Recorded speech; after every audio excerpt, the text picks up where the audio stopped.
Hi, welcome back to ODE YouTube channel.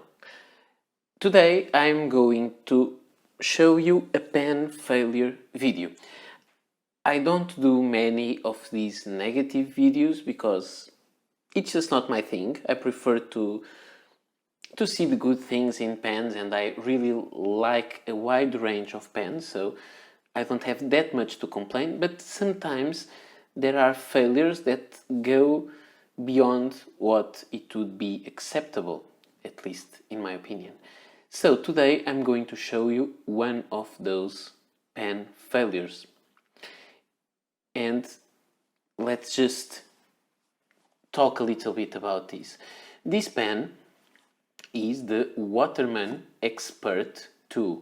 It is a pen that it is a model that I think is still made. I think it goes now on the version 3 of this Waterman Expert. It is a pen that is not so cheap. It is, I think it's around 150 euros or 200, I'm not sure. This one I think it was more on the 100 and something euros.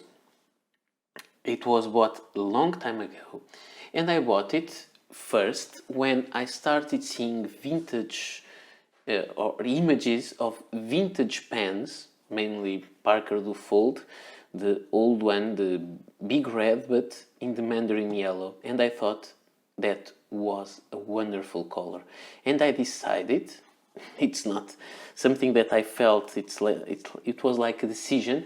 I decided that my favorite color for fountain pens would be yellow. And I thought, okay, I'm going to buy my first serious yellow pen. And it was my first yellow pen of all times. And I got this one.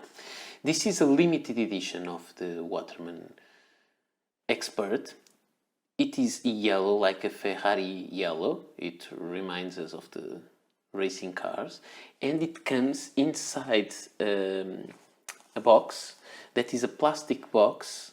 I don't have it here with me right now. I think it is somewhere in the basement with some other stuff. I need to look for it. But it comes in a case, and the case is a racing car, which is interesting.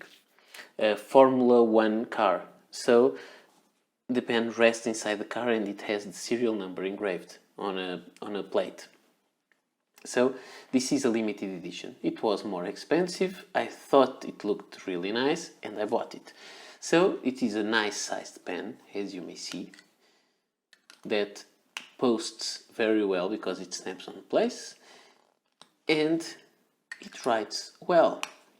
However, I have to also say that when I used this pen, I didn't use fancy inks. I only used Waterman or Parker Quink inks. So they are known to be very safe. And I always had those care with my pens.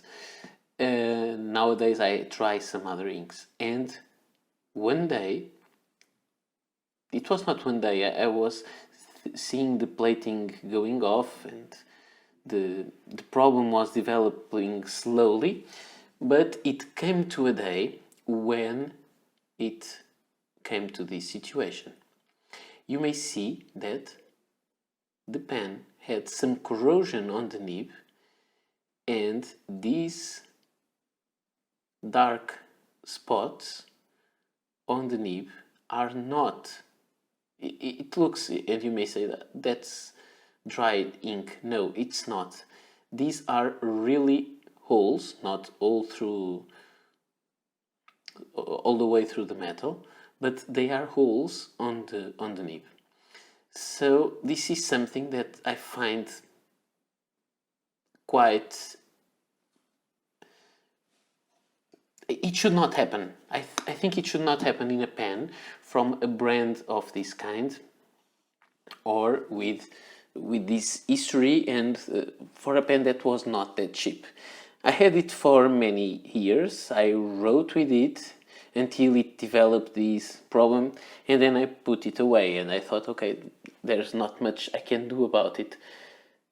But now I'm considering maybe to email Waterman Parker, they are the same company, and ask them if they have any nibs for replacing this one. I think they may have, but I would like to have a nib that was the same for this same model and not any replacement nib that may be just a little bit different. I would like to have the same nib. The sad thing about this is that the nib really writes well and it still performs well. And if I want, I can write with it. It has no problem writing. It's just this thing that is not nice to see. I think it's not, a pen is not supposed to rust and to have this kind of problem. So this is my pen failure, and I'm just showing this because I don't think this is acceptable. I can accept many problems with pens. Some are our problems. This one, I think it's not acceptable to happen.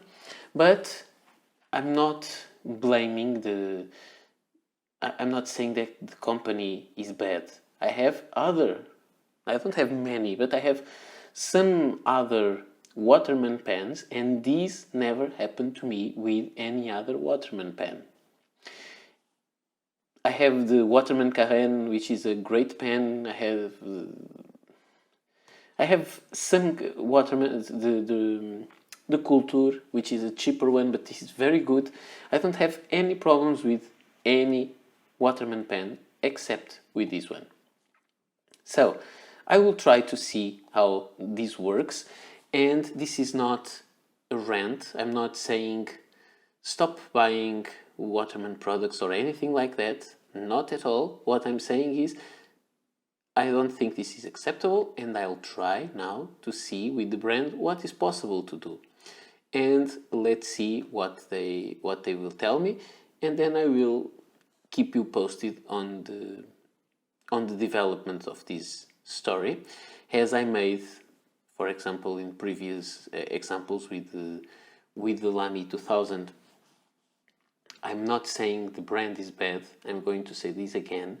I'm not saying anything wrong about the brand. I'm just saying that this pen had a big failure.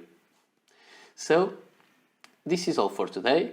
I hope you enjoyed this video, and I will see you soon. Bye.